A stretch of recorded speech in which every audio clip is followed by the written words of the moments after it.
My name is Aaron Moore. I'm here with Justin Skelton and Anthony DiRegolo. In just a moment, we're going to hear from Anthony. We work for SGC Financial. We are financial advisors. We work with a lot of people at Google, a lot of people in the tech industry. We work with people, if you guys are worrying about getting into a home, saving for retirement, thinking about smart things to do with your money, besides throwing it right at cryptocurrencies, then you might want to talk to us. And without further ado, here's Anthony. Thank you. So if you're wanting to learn more about API or UI, not the talk. What we're going to talk about is a short story to have you consider your financial plan. And what it starts with is the date that's shown here, May 29th, 1953. What significant happened on this particular date in recorded history? What was that? Man. Very good. You're the first person in all these presentations we've done that have hit that. Usually it's Medicare or Social Security or something like that. But how does summiting Mount Everest tie into financial planning? I'll promise I'll connect those dots. Yeah. So in 1953, think about what needed to be overcome then, and people are still considering this particular trek or journey now and are still unsuccessful doing it. And it's 2018. Why? Well, in 2008, Massachusetts General did a study to figure out where do people trip up on this particular journey. So they had 3 particular hypotheses on where they thought people would trip up. The first was base camp. They thought people just were not prepared.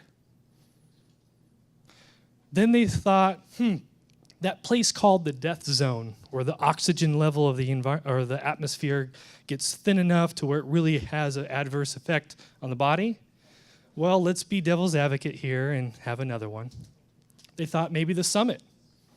People get to the top of the mountain and say, wow, the view's really good from here. Nothing's better than this. So who thinks base camp was where people failed, was a result of their study? Who thinks the death zone? Who thinks the summit? Well, if I did the math, there's a few more people. Never mind. You might know the answer then, because it was actually a 4th answer. It was on the way down. So why this is important. People do so much preparation, years of preparation. There's an advisor that worked for us that tried this last year and it was unsuccessful. Thankfully, he did make it off the mountain. Some people don't. But people don't realize the preparation is not just the ascent. The ascent is optional. The descent is required. And so people don't realize the same steep cliffs or the chasms that they have to cross over rickety ladders still have to come down on the way down. And so this is where people make most of their mistakes with Mount Everest.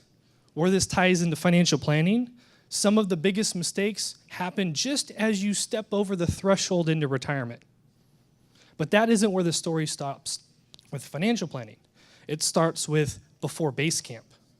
Some people don't consider what's important to them about money. That's probably one of the first questions we ask people. And so starting with that line of questioning is how you can figure out what particular journey you want to do with your money and how your money could work harder for you so you don't have to work for money. You can work for the things that you're passionate about and not worry about the paycheck. Because that's our definition of retirement, is you're working not for money, but working for the work you want to do.